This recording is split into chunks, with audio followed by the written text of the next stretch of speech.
ሰላም ሰላም ጤና ይስጥልን ውድ የጋት ሚዲያ ቤተሰቦች እንደያላችሁበት ሀገር የሰዓት አቆጣጠር እንደምን አላችሁ እንደምን ቆያችሁኝ። የጥር 20 ዕለተ ረቡዕ የጋት የውሎ አጫጭር መረጃዎች ከዚህ እንደሚከተለው ወደ እናንተ ይደርሳሉ። ማሳሰቢያ ነው ስለምታደርጉት ላይክ አድርጉ፣ ሼር አድርጉ፣ ሀሳብ አስተያየታችሁን አካፍሉ። የጋት ሚዲያ ሜምበር ሆኖ ጋት ሚዲያን በሱፐር ቻት በሱፐር ታንክስ ደግፉ። ከምንም በላይ አብራችሁ ስለሆናችሁ አብራችሁ ስለምትሆኑ እጅግ የከበረ ምስጋና ይድረሳችሁ። የዘወትር ማሳሰቢያ ነው፣ ጀስት ሪማይንድ ለማድረግ ነው። ሶስት መረጃዎች ወደ እናንተ አደርሳለሁ። የመጀመሪያው የአሜሪካ ኢራን የድርድር ነጥቦች በሚል የተለያዩ ሚዲያዎች እየዘገቡ ያሉትን አጠር ባለ መልኩ ምንድን ናቸው እና ይሄ ወደ ድርድር ያደርሳል ወይስ ጦርነትን ያጭራል በሚለው ጉዳይ ላይ አጭር መረጃ ሰጣችኋለሁ።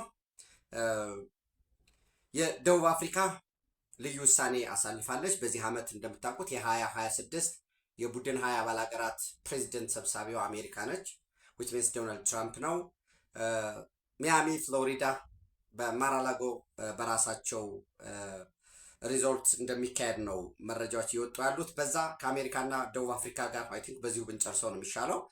በአሜሪካና በደቡብ አፍሪካ መካከል ባለው ከፍተኛ ሰጣ ገባ በተለይ እነዚህ አፍሪካነርስ የሚባሉትን ነጮቹ ጭቆና እየደረሰባቸው ነው። መድሎ ይደርስባቸዋል። ምንድን ነው ሚስትሪት ይደረጋሉ። በተለይ ግብር ይጨመርባቸዋል። እንደ መጤ ተደርገው ይሄ ዘኖፊክ የሚባለው የዘር ጥላቻ የቀለም ጥላቻ በከፍተኛ ሁኔታ እየደረሰባቸው ነው በሚል ኦፍኮርስ በዛ ዙሪያ ዳይሬክቲቭም አንድ አዋጅም ፈርመዋል። በማንኛውም ጊዜ በማንኛውም ህጉ እስካልተሻረ ድረስ ደቡብ አፍሪካ የሚኖሩ ነጮች አፍሪካነርስ የአሜሪካ ዜጋ ለመሆን ኦፕን ነው። ይህን ተከትሎ በተለይ ደግሞ ከደቡብ አፍሪካ የብሪክስ አባል ሀገር በመሆኗም ያሰላለፍ ልዩነትም አለ። ያው እንግዲህ ብራዚል፣ ሩሲያ፣ ኢንዲያ፣ ቻይና ሳውዝ አፍሪካ ነው። የአደገ ኢኮኖሚ የሚባል ያለው ነው። የቡድን 20 አባል ሀገራት ነው። ተጽዕኖም ከባድ አይደለም በአፍሪካ ደረጃ ደቡብ አፍሪካ። ይሄ ወደ ብሪክስ ከመሄዱ ከቻይና ጋር ልዩ ግንኙነት መመስረቱ በዋናነት ደግሞ ከእስራኤል ጋር ያለው ሽኩቻ በአይሲስ ኢንተርናሽናል ክሪሚናል ኮርት እስራኤላውያንን መሪውን ቤንያሚን ኔታንያሁን የሚከሱ የደቡብ አፍሪካ ጠበቆች ናቸው። የኢኮኖሚ ጉዳዮችም አሉ እንዳልኳችሁ፣ የአሰላለፍ ጉዳዮች የደቡብ የብሪክስ ወይራስ የታሪፍ ጉዳዮችም አሉ፣ የሚሰጡ ድጋፎችን። በእነዚህ ምክንያት የአፍሪካነስ የሚለው የነጮች ጉዳይ እንደ ምክንያት ከፊት አጀንዳ ሆኖ ይምጣ እንጂ በዚህና በሌሎች ምክንያት ከፍተኛ ግጭት ውስጥ ነው ያሉ። በነገራችን ላይ የተፎካካሪ ፓርቲው ማሌማም ራሱ ዶናልድ ትራምፕን የማይገመት ፍጹም እንግዲህ አማርኛ እንግሊዝኛ ወደ አማርኛ ሲቀየር ስግብግብ የሆነ ሰይጣን ሰው ነው በማለት ተችቶታል። ምንድን ነው ሊሆን የሚችለው?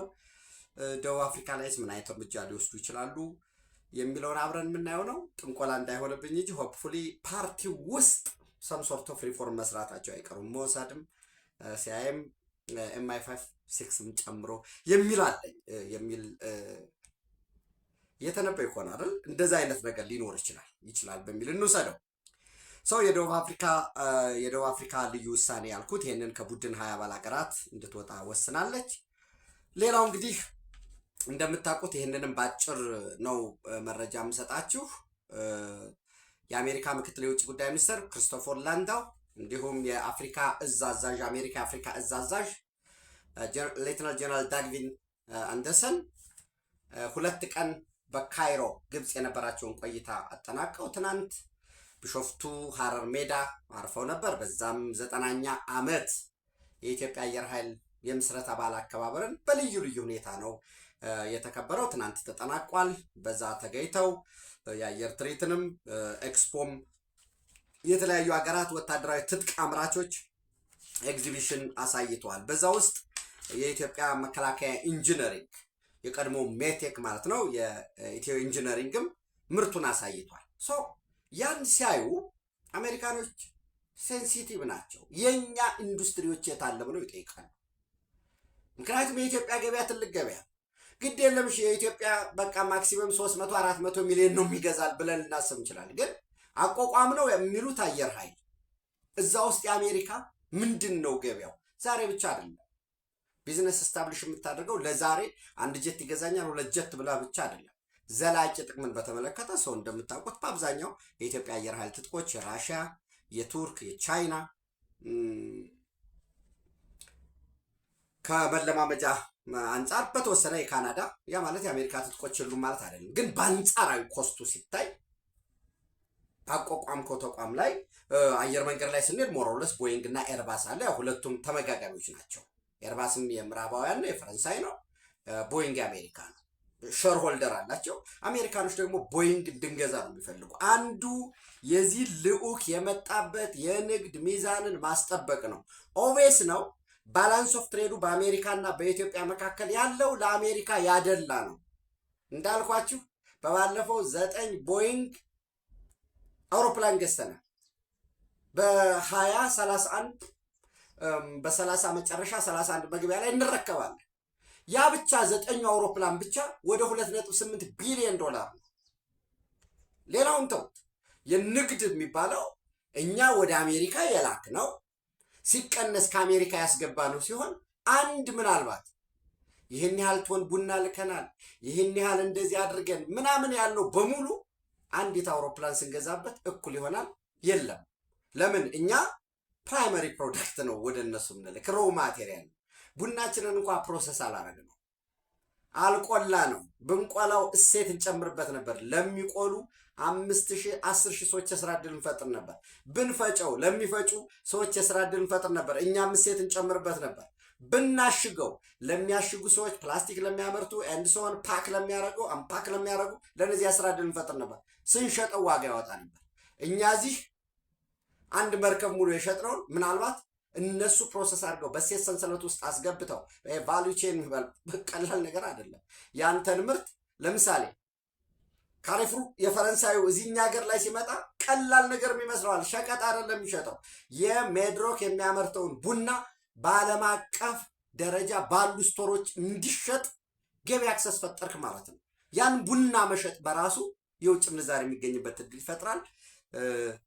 ሞሮለስ የቢዝነስ ኢኮኖሚክስ ኢንትሮዳክሽን ቱ ኢኮኖሚክስ እንዳላረገው ብዬ ነው። ሰው የንግድ ሚዛንን ማመጣጠን በሚባለው ለነሱ ያደላን ኦብቪየስሊ ያድልቶ ነው የሚቀጥለው ለረጅም ጊዜ የፈለገው ብናደርገው ከነሱ አናመጣም ደግሞ ማለት አንችልም። የአየር መንገድ አንድ መለዋወጫ ብንገዛ ሰው የንግድ ሚዛንን ማመጣጠን፣ ምቹ የንግድ ሁኔታን ማረጋገጥ ከፖሊሲ አንጻር፣ በዚህም በሶስተኛ ደግሞ የጸጥታ የመጡበት የሰላምና ደህንነት ማስፈን ነው።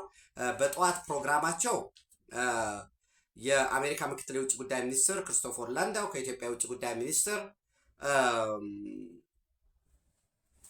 ጌዲዮን ጢሞቴዎስ ዶክተር ጋር ተወያይተዋል። በዚህም እንግዲህ የተለያዩ ሚዲያዎች ላይ የወጣውን ዘገባ ካያችሁ ራሱ የውጭ ጉዳይ ሚኒስትር የሚያወጣው ምንድን ነው የሚለው የውጭ ጉዳይ ሚኒስትር ጌዲዮን ጢሞቴዎስ ዶክተር ከአሜሪካ ምክትል ውጭ ጉዳይ ሚኒስትር ክሪስቶፈር ላንዳው ጋር ተወያይተዋል። በውይይታቸውም ኢትዮጵያና አሜሪካ ያላቸውን የሁለትዮሽ ግንኙነት የበለጠ ማጠናከር በሚችሉባቸው ጉዳዮች ላይ መክረዋል። በተጨማሪም ሁለቱ ወገኖች በቀጠናዊ የጋራ ጉዳዮች ላይ ሀሳብ መለዋወጣቸውን የውጭ ጉዳይ ሚኒስትር በገጹ ላይ ያሳውቋል። በዚህ በውይይቱ ላይ እነማን ታድመዋል ስትሉ የአሜሪካ በኢትዮጵያ አሜሪካ አምባሳደር እርቪን ማሲንጋ ተገኝተዋል። በኢትዮጵያ በኩል ፍጹም አይ ቲንክ ፍጹም አረጋ ይመስሉኛል ኖ መለሳ ነው እንዳልተሳሳት እሳቸው ተገኝተዋል። ሶ ዘን አሁን ደግሞ ከሰዓታት በፊት ከተወሰነ ሰዓት በፊት ደግሞ ክቡር ጠቅላይ ሚኒስትር ዶክተር አብይ አህመድ በገጻቸው አንድ ምን ብለው ነው ያወጡ? ተወያይተናል ነው። ዲቴል አልተቀመጠም። መቀመጥ አለበት እያልኳቸው አይደለም፣ እና ይቀመጥ ይችላል። ዛትስ ኦፕን ነው። ምን ማለት ነው የሚለውን ከመጡበት ጉዳይ አንጻር ማየት ማሰላሰል የኛ ጉዳይ ነው የሚሆነው። በጽህፈት ቤታችን ከተገኙት የአሜሪካ ረዳት የውጭ ጉዳይ ሚኒስትር ክሪስቶፈር ቲ ላንዳው እና የዩኤስ አፍሪካ እዝ አዛዥ ጀነራል ዳግቪን አንደርሰን ጋር ተወያይተናል።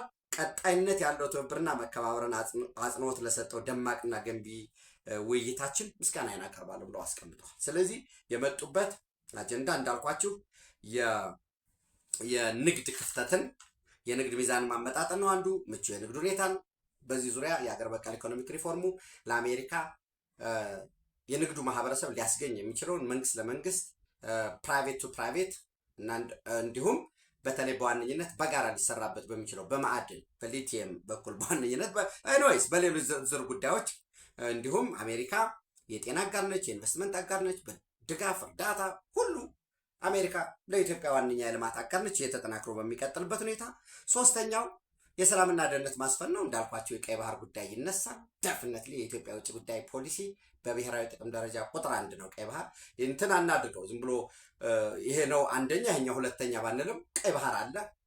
የተፈጥሮ ሀብታችንን በመጠቀም ከድህነት መውጣት ያ የተፈጥሮ ሀብታችን የገጸ ምድርም ሊሆን ይችላል፣ የከርሰ ምድር ጉልበታችንን፣ መሬታችንን፣ የሰው ኃይላችንን፣ ስን ካፒታላችንን ከአመራሩ ጋር አቀናጅቶ ከድህነት ለመውጣት ሰፋፊ ስራዎች እየተሰሩ ነው ያሉት።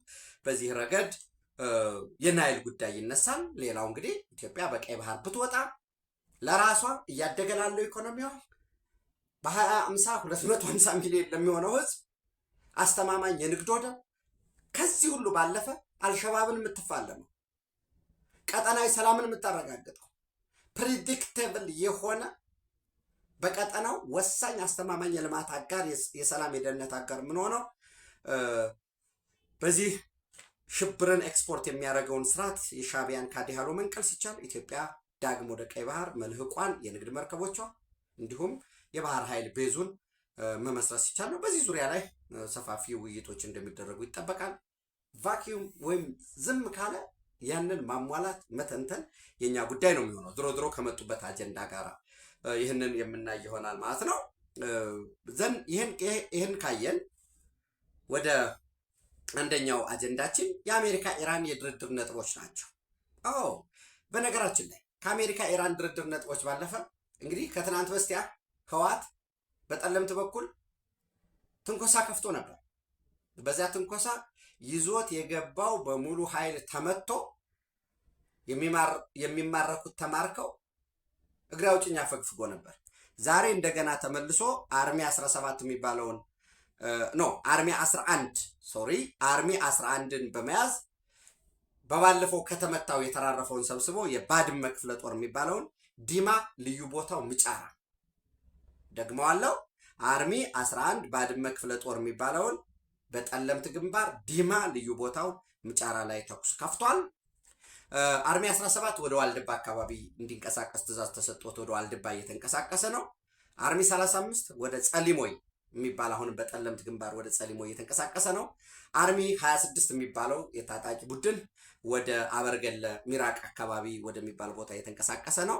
በተመሳሳይ አርሚ 13 እና አርሚ 42 ለቀጣይ ድጋፍ እነዚህን አርሚ 11ን፣ አርሚ 17ን፣ 35 እና 26ን በቀደም ተከተል እነዚህን ለመደገፍ ዝግጁ እንዲሆኑ ትእዛዝ ተላልፎላቸዋል። አርሚ 60 እና 50 ለጊዜው ለኦፕሬሽን ዛሬ ነገ ሊንቀሳቀሱ ባይችሉም ኤኒዌይስ ስታንድ ባይ እንዲሆኑ የወትሮ ዝግጁነታቸውን እንዲያረጋግጡ ትእዛዝ ተላልፎላቸዋል። ይህ ኃይል ህወሓት ምርጫ እየመጣ ነው፣ የምርጫ ወረዳ ሰውቁ ተብሏል። ምርጫውን እንዲደረግ አይፈልግም። አንድ ሁለተኛ አሁን የኢትዮጵያና የግብጽ ጉዳይ የኢትዮጵያ አጠቃላይ የመካከለኛው ምስራቅ የኢራን፣ እስራኤል፣ አሜሪካ በዚህ መካከለኛው ምስራቅ ላይ ባለው የፖለቲካ ትኩሳት አስታውሱኝ አትርሱኝ ማለት ይፈልጋል። ሌላው እንግዲህ የሰሜኑ ጦርነት የራሱን የሆነ የሰባው ሰው በልቷል፣ ንብረት በልቷል፣ ልማትን ወደኋላ ጎትቷል። የዚያ ዳፋው ደግሞ በሌሎች አካባቢ ተዛምቷል። ስፖንሰሩ አንድ ነው፣ ማዕከሉ ግብጽ ነው ስፖንሰሩ። በዚህ በቀጣይ በናይል ጉዳይ በሚደረገው ድርድር እንደ አንድ ሌቨሬጅ እንደ አንድ መደራደሪያ ነጥብ ተቆጥሬ አትርሱኝ ነው። የፕሪቶሪያ ስምምነት እንዲጣስ ይፈልጋል። ተጣሰ የሚባለውን ጩኸት ለመጮህ አግሬሲቭሊ መንግስት ቢገባበት ደግሞ ማምለጫ አዘጋጅተዋል። መኪናቸውን ነዳጅ ሞልተው ወደ አስመራ እንሮጣለን ነው። ግን ማረጋገጥ የምፈልገው አስመራ ሄደው የሚያመልጡ አይመስለኝም። ስለ እውነት ነው የምነግራቸው። ትንቢት ጥንቁልና ሊመስል ይችላል እና ይህንን ግፋ በለው እያሉ ነው። የትም አይሄዱ፣ ደፍነትሊ የትም ሊሄዱ አይችሉም። እንደማይሄዱም 100% እርግጠኛ ነኝ። ምክንያቱም ያለው የወትሮ ዝግጁነት ከሚገባው በላይ ነው። ግን የትግራይ ልሂቃን፣ የትግራይ ምሁራን፣ የሚመለከተው አካል ጦርነት በቃ ማለት ያስፈልጋል። በኋላ ጦርነቱ ከተጀመረ በኋላ በሙሉ አቅም ወደ ኦፕሬሽን ከተገባ በኋላ ሌላ የድርድር እድል አይኖርም። ሁለተኛ ህወሓትን ተለላኪውን ሳይሆን ላኪው የሚመታበት ሁኔታም ይኖራል። ዓለም አቀፍ ማህበረሰብም ህወሓትን አሜሪካንም ጀርመንም ፈረንሳይም በሙሉ አትዋጉ ብለዋቸዋል። ይህን ትተው እንግዲህ ምርጫ ጣቢያ ሳውቁ ስለተባሉ የለም እኛ ባልተወከልንበት ህጋዊ ሰውነታችን ባልተመለሰበት ሁኔታ ለምን ምርጫ ነው እንረሳለን በቃ። ምክንያቱም ምርጫ ከተደረገ የጋራ ጥምር መንግስትም ሊሆን ይችላል በክልል ደረጃ፣ ከዘን ህወሓት ላይ ያበቃለት ነው። የሚያደናግረው ምርጫውን ነው ማለት ወደማይችልበት ደረጃ እየመጣ ስለሆነ በዚህ በውጊያ ማሳል ይፈልጋል። እንዳልኳችሁ ዳግም ጦርነት ከፍቷል። ውጤቱ የሚታወቅ ነው። ግን ሰው ነው የሚበላው፣ ንብረት ነው የሚወደው። ይበቃዋል። የትግራይ ህዝብ በቂ ትምህርት አግኝቷል። ኢትዮጵያም ለጦርነት አዲስ አይደለችም። ምን ይሰራል? ቁጭ ብሎ መነጋገር። 1 ሰዓት ከመተኳኮስ 1000 ዓመት መነጋገር ነው የሚሻለው። ያ ሰው ይበላል። በዚህ የአማራ ፋኖ ብሔራዊ ንቅናቄ የሚባለው ተለላኪ ራሱን ጀርባውን ለሸክም ያመቻቸ አንገቱ ላይ ገመድ ገብቶለት ሊጎተት ዝግጁ የሆነው ኃይልም ግፋ በለው አማራን እየደመሰስክ ወደፊት ግስግስ የሚል ሙዚቃ ተከፍቶለት በዛ እየደነሰ ነው ያለው። ገረብ ገረብ ትግራይ መቀብር አምሐራይ ነው ዘፈናቸው። የትግራይ ተራሮች ሸንተረሮች የአማራ መቀበሪያ ይሆናሉ ነው። እና እንግዲህ ከዚህ ኃይል ጋር ሁኜ ነው የወጣው። ህወሓት የጻፈው ህገ መንግስት ስራ ላይ ነው ያለው፣ አልተቀየረም። ወልቃይት ጠገዴን አሳልፎ ሊሰጥብኝ ነው እነራያን ህገ መንግስቱን ጨምሮ እሱ መስተካከል አለበት። የትርክት ይህ ሁሉ ያለ ኃይል ተሰብስቦ በሻቢያ ደላላነት፣ በህወሓት ስምምነት፣ በላኪው ግብጽ ፋይናንስ አድራጅነት አንዳንድ የሱዳን ጀነራሎች ኦፍኮርስ አንዳንድ ሚዲያዎች የሱዳን ጦርነት ወደ ኢትዮጵያ ሊመጣ ይችላል ነው። አይ ዶንት ቲንክ ሶ። ሊሆን የሚችልበት እድል አናሰብ።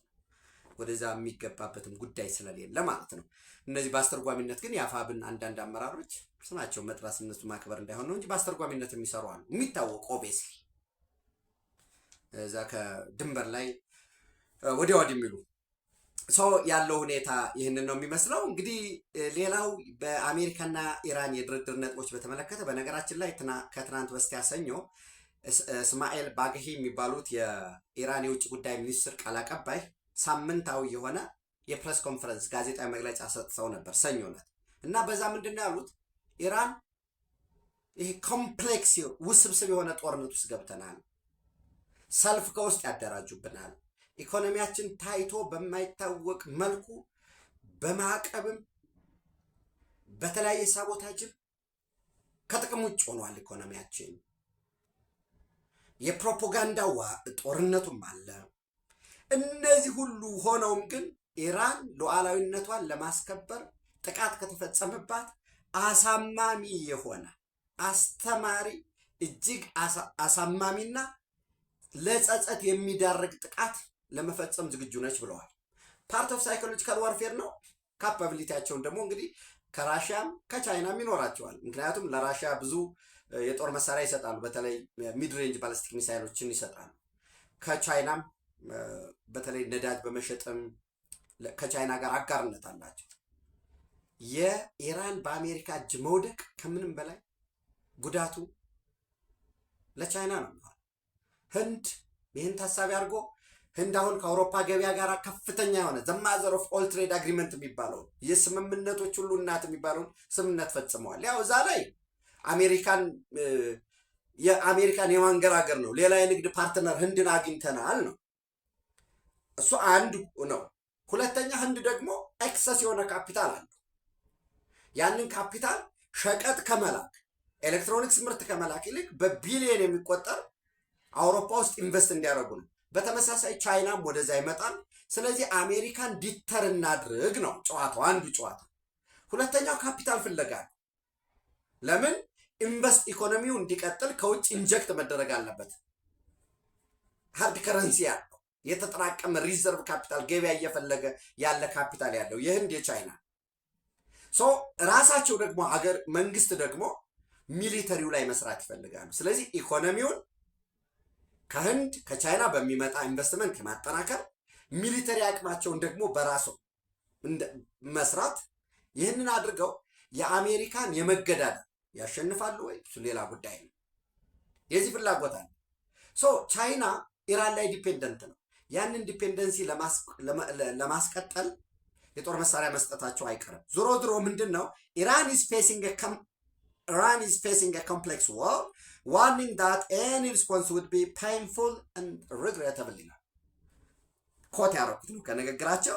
እንደን ለዚህም ዋነኛ በመካከለኛው ምስራቅ ዋነኛ ጦርነትን እየሰራች ግጭት እየፈጠረች ያለችው ዲስታብላይዝ እያደረገች ያለው ሰላም እየነሳችው እስራኤል ነች። እስራኤልንም ተመሳሳይ ዝግጁ ነን ጥቃት እንፈጽማለን ብለዋል። ግን ትናንት አይታችሁ ከሆነ ወይ ተከታተላችሁት ከሆነ አዳምጣችሁ አይታችሁ ከሆነ ቤንያሚን ኔታንያሁ የእስራኤል ጠቅላይ ሚኒስትር ታይቶ የማይታወቅ እጅግ አስፈሪ ቅጣት ይጠብቃታል ኢራንን ብለዋል። ምን ሊሆን ይችላል? ታክቲካል ኒውክሊየር ሊሆን ይችላል ወይስ ምንድን ነው? ወይንስ አስፈራርቶ ረፉ? ኢራን እስራኤል እስከዛሬ ኒውክሊየር ታጥጫለሁ ብሎ ተናግሮ አያውቅም በአደባባይ። ግን ኦብቪየስሊ ኒውክሊየር እንዳለው አመላካቾች እየመጡ ነው። አንድ የሲአይኤ ሲኒየር ዳይሬክተር ምንድን ነው ያለው? በባለፈው ሚዲያ ላይ ተከታተላችሁት ከሆነ ዶናልድ ትራምፕ ኢራንን ሊመታ የቻለው ሶስተኛ የዓለም ጦርነትን ለመከላከል ነው። ምክንያቱም እስራኤሎች ለተከታታይ ጊዜ የትኛውን መሪ በመጣ ቁጥር ኢራንን ምቱልን ነው የሚሉት።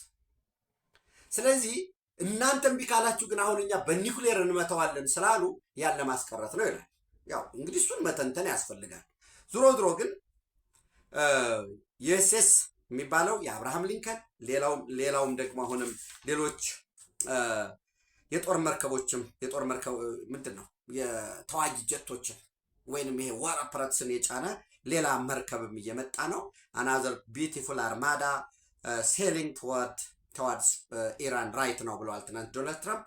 ዩኤስኤስ ጀራልድ የሚባለው አብርሃም ሊንከን የግንኙነት አውታሩን አጥፍቶ ምቹ ሁኔታ እየጠበቀ እንደሆነ ነው። በተመሳሳይ ኢራን 25,000 ተዋጊዎች ያሉበትን ያንን ዝግጁ አድርጋ እየጠበቀች እንደሆነ ነው የሚገለጸው። በጠዋት ቁርስ ብዬ ለቁርስ መረጃ በሚል አጫጭር ወደ እናንተ አድርሼ ነበር። በዛ እንግዲህ የለም ሆርሙዝን ሊዘጉ ማዕቀብ ሊያደርጉ ይችላሉ፣ ማስጨነቅ ሊሆን ይችላል። ቀጥታ ይሄ ኬኔቲክ የሆነ ፈጣን ዲሲሲቭ የሆነ እርምጃ ላይ ወሰድ ይችላል የሚል አለ። ዛሬ ግን የተለያዩ 5-6 ጽሁፎችን ሳነብ 4 ጉዳዮች በልዩ ሁኔታ ለድርድር ተብለው ተቀምጠዋል ከኢራን ጋር። እንዳትዘነጉ ማይክ ፖምፒዮ ከ2018 እስከ 2021 በዶናልድ ትራምፕ የመጀመሪያ የስልጣን ዘመን የውጭ ጉዳይ ሚኒስትር የነበሩት ማይክ ፖምፒዮ የለም የኢራንን ስርዓት መቀየር እንጂ ከኢራን ጋር ተደራድሮ ለውጤት እበቃለሁ ብሎ ማሰብም፣ ሁለተኛ ስርዓቱም ለድርድሩ ተገዥ ሆኖ ይቀበላል ብሎ ማሰብም ትክክል አይደለም ብሎ ያስቀመጡትን ሳንዘነጋ 4 ጉዳዮች ናቸው ይላል የድርድር ነጥቦች። አንደኛ የበለጸገ ዩራኒየም ለሌሎች ሀገራት ማስረከብ ወይንም እንዲያስረክብ ስምምነት ውስጥ ሊገባ ይገባል ነው። እስከ 400 ኪሎ ግራም የሚሆን አንድ ሳምንት በቃ በጣም በዛ ከተባለ በ15 ቀን ኒውክሊየር ሊሆን የሚችል። በነገራችን ላይ አንዳንዶቹ የለም 2 ወይም 3 ሊሆን ይችላል እንጂ የኒውክሊየር ቦምብ አለ፣ የኒውክሊየር ቢያንስ ሚሳይሉ የኒውክሊየር አረር ያለው አለ ብሎ የሚያስቀምጡ አሉ። የመጀመሪያው ትራንስፈር ኦፍ ኦል ኢንሪችድ ዩራኒየም አውት ኦፍ ኢራን 400 ኪሎ ግራም ነው የሚሉት። ሞሳድ እንደዛ ይላል። ሲአይኤም በተመሳሳይ ያን ይቀበላል። በባለፈው ፎርዶንስ ሲመታ ፎርዶን ነው የነበረው ነው የሚባለው፣ ግን ሊክ ያደረገ ነገር የለም የዩራኒየም ጨረር። ስለዚህ አስቀድመው አውጥተውታል የተባለው ማለት ነው። ይህንን 400 ኪሎ ግራም የበለጸገ ዩራኒየም በቀጥታ አውቶማቲካሊ ቦምብ ሊሰራ የሚችለውን ለሌላ ሀገር አሳልፎ እንዲሰጥ ለማን ሊሆን ይችላል? ለሩሲያ ሊሆን ይችላል፣ ለፈረንሳይ ሊሆን ይችላል። አይ ዶንት ኖ ይሆነኛል ለሚለው ሀገር አሳልፎ እንዲሰጥ፣ ለዛም ደግሞ ማረጋገጫ ይፈለጋል ማለት ነው።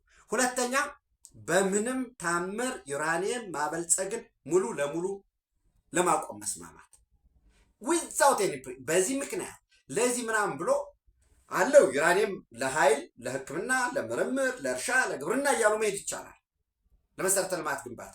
ነገር ግን ሌቭሉ የሚበለጽግበት ዩራኒየም ኢንሪችመንት የሚባልበትን ከዚህ በላይ ላይሆን ወይንም ሀልት ዩራኒየም ኢንሪችመንት ኢንታይል ዩራኒየም ማበልጸጉን ሙሉ ለሙሉ ሊያቆሙ። ስለዚህ ምናልባት ለሕክምናም ለምን የሚፈልጉ ከሆነ ዩራኒየም እየገዙ ሊጠቀሙ ሊሆን ይችላል፣ ወይንም የማበልጸግ ካፓቢሊቲ የሚገነቡት የተገደበ ሊሆን ይችላል። ሶስተኛ የመካከለኛ ርቀት የረዥም ርቀት ሚሳይሎችን ያመርታሉ።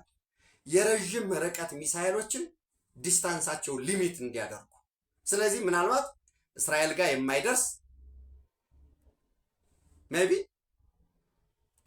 ዋናው የጥያቄው ባለቤት ስለዚህ ዝሮ የረዥም ርቀት ሚሳይል ልማታቸው ላይ ገደብ እንዲያስቀምጡ። እንግዲህ እንግሊዘኛ ኢምፖዝ ሊሚትስ ኦን ሎንግ ሬንጅ ሚሳይል ዲቨሎፕመንት ይላል። አራተኛ ተብሎ የተቀመጠው በኢራን ለሚደገፉ በመካከለኛው ምስራቅ ወይም የትኛውም ቦታ ለምሳሌ ከዚህ በፊት ኢራን የቬንዙዌላን ትደግፋለች ይባል ነበር ነው። ሐማስን ትደግፋለች ኢራን፣ ሀውቲን ትደግፋለች ኢራን፣ ሄዝቦላን ትደግፋለች ኢራን፣ የኢራቅ ሄዝቦላ ብርጌድ የሚባለውን እሱን ትደግፋለች። ሶሪያ ላይ የአይአርጂሲ የኢራን ሪቮሉሽናሪ ጋርድስ ኮፕ የኢራን አብዮታዊ ዘብ ነበረው ከ10 እስከ 15 ሺህ የሚቆጠር እሱ የለም ወጥቷል። አሁን ሚሊሻዎችን ትደግፍ ነበር። የነዚህ የአላዋይት የሻአ ሚሊሻዎችን ትደግፍ ነበር። ለነዚህ በሙሉ ድጋፍ ላትሰጥ ድጋፍ አልሰጥም ብሎ መፈረም በነገራችን ላይ በራሱ እስከዛሬም ድጋፍ ስሰጥ ነበር ማለት ነው። ስለዚህ እስከዛሬ ደግሞ ለደረሰው ሂዝቦላም ሐማስም የኢራቅ ሚሊሻም የሶሪያ ሚሊሻ የአላዋይት ታጣቂዎች የሶሪያ አላዋይት ሚሊሻ አይአርጂሲን ጨምሮ የሊባኖሱ ሄዝቦላ የየመኑ ሀውቲም አለሁበት ብለው ገልጾ አያውቁ። ስለዚህ ይህንን መቀበል ነው። ሌላው እንግዲህ የማይጠቀሱ እነዚህ አራቱን የመደራደሪያውን ዛሬ ለየ ነው ማለት የሚመጣው ሰው ይሄን መቀበል አለበት ማለት ነው። የስርዓት ለውጥ ከተደረገ አንድ አያተላህ ኻሜኒ ከስልጣናቸው ከተነሱ በአይኒ ሚንስ አስቀድመ ለምታሳውቀው የሚመጣው ሰው ይሄን መቀበል አለበት ማለት ነው። አሊያ ይህን የሚቀበል ሰው ይቀመጣል። አምስተኛው እንግዲህ ኦይል ኢንቨስትመንት ላይ ነው የሚሆነው። የነዳጅ ኢንቨስትመንትን ሊብራላይዝ አርግ ነው። የነፃ ገበያ ስርዓትን ተቀበል ነው። ስለዚህ አሜሪካና አጋሮቿ ኢንቨስት እንዲያደርጉ እዚያ ኢንቨስትመንት ስትገባ ፖሊሲ ማሻሻያ ልታደርግ ነው። ለእስራኤል የሀገርነት እውቅና ስጥ ዋይኖት አብርሃም አኮርድ ፈርም ልትባል ነው ማለት ነው። እና እነዚህ ናቸው ዞሮ የበለጸገ ዩራኒየም ለሌሎች ሀገሮች እንድታስረከብ እስከ 400 ኪሎ ግራም ይገመታል። ዩራኒየም ማበልጸጓን ሙሉ ለሙሉ እንድታቆም የረዥም ርቀት ሚሳይል ልማቷ ላይ ገደብ የርቀት ገደብ እንድታስቀምጥ which means ከዚህ በላይ ያለው ርቀት ገደብ እንዳታመርቱ ማለት ነው። ለዛም ለቁጥጥር ክፍት መሆን ይመጣል። በኢራን ለሚደገፉ የመካከለኛው ምስራቅ ታጣቂዎች ድጋፍ ማቆም። እነዚህ አራቱ የመደራደሪያ ተብሎ የተቀመጡ ናቸው። እስቀድሜ ብያቸዋለሁ። ማይክ ፖምፒዮ የለም ከኢራን ጋር ድርድር ብሎ መቀመጥም አስፈላጊ አይደለም፣ ብንደራደርምና ስምምነት ላይ ቢደረስም ነገ አይተገብሩም ብለው ያስቀመጡት ሁኔታ አለ።